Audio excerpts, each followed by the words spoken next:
So you mentioned you mentioned Sherlock Holmes, made me think about, um, do you think a lot about character arcs before you write? Like, do you think, oh, this person needs to be more of a positive arc, this one needs to maybe a flat arc? Like, do you think through that, or do you kind of let the characters eventually inform you as you go?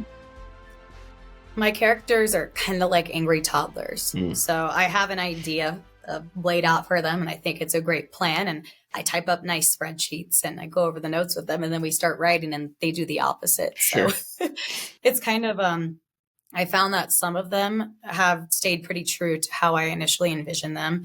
And then other ones, like I've got a couple of POV characters where they've just done a complete 180. Like one of my characters, Jackie, in my first book, she is not even the same character she was in the first draft of the Hmm. first book, and it's been so interesting to just have that experience of me kind of laying things out and then them changing. But now I'm to a place where I've come to expect it with my writing, and it actually feels like I'm on the right track. Hmm. So I'll sit there and I do a really thorough outline process that's almost like a zero draft.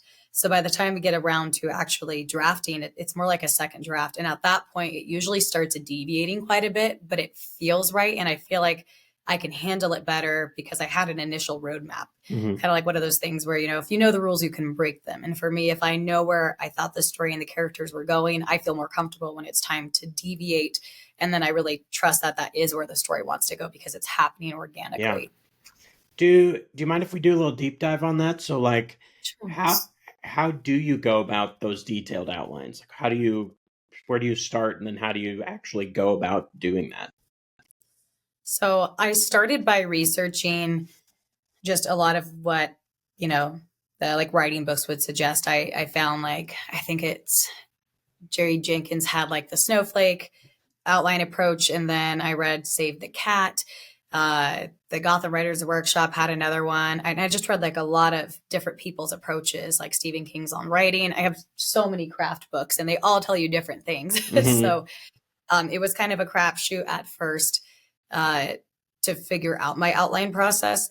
And what I finally settled on was kind of a hybrid. So I think the world building for me is an entirely separate thing where I just sit there and try to ask myself as many questions as I can about the world. Then when I was at least drafting or preparing for Quinaria, that process took me at least a month, just hours a day, just trying to live in the world and understand its history. And then the actual outline, I started with more of a bullet point method, but now I just I do a really, really, really loose save the cat skeleton just for like a reference point. Hmm. But it usually ends up not following it perfectly. It's more of like a diving board for me. And from there, I'd say my biggest outline right now, or my biggest technique is for every scene, to have a purpose for the character, that's the POV, and a purpose for the story. So I try to make it where every scene in my writing is furthering the plot and furthering the character development, and that there is a clear goal for both the story and the character within that scene. And if not, I don't write it because so often that just comes back to like when I'm stuck with a scene, I just revert back to that. What does the character want in this moment? And how is that driving their journey forward and the story forward? And I usually kind of free write before starting a scene because if I go into it completely blind, I just freeze up and I get stuck and I'll stop writing. But if I have like a paragraph of like, this is what I think might happen and this is what I think the character might do, even if I end up changing it as I write the scene, it gives me that confidence to dive into it. Yeah, yeah, it's awesome. I always like what Abby Emmons. I don't know if you've ever seen her YouTube channel. She always talks about, like, for each chapter she tries to do it's like five parts. There's just the setup, the tension, a crossroads moment, their decision, and then the, like, what's the new thing, like that, Yeah. And so I've kind of adopted that loosely, of because I feel like you said about, like, what's the character's point, what's the story point. It just makes sure that everything actually has some sort of momentum. Now, some Yeah, scenes may be more than others, but at least has a purpose. You know. exactly.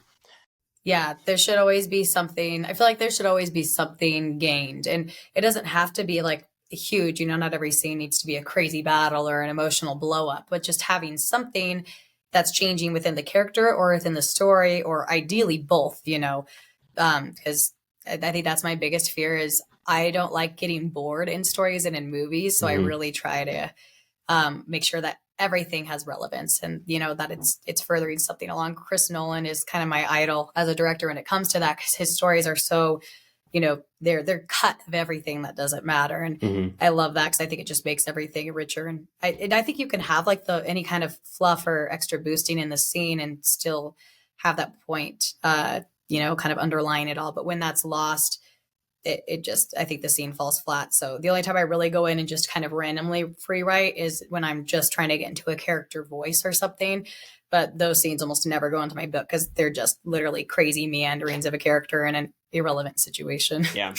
Yeah, there's nothing worse than like watching a TV show and I feel like this happens a lot with TV shows right now where like you watch an episode and you got to the end and you're like, why did I even watch? Like nothing happened. Like you go back like when you end it, you think like, oh, something is wrong. And then you think about it. You're like, well, nothing happened. And like we're still in the same spot. I just watched an hour of TV and this did I love them. We always call them, my dad and I call them the throwaway episodes. Like, why do we even have this? Yeah. It does nothing. Yeah, sure.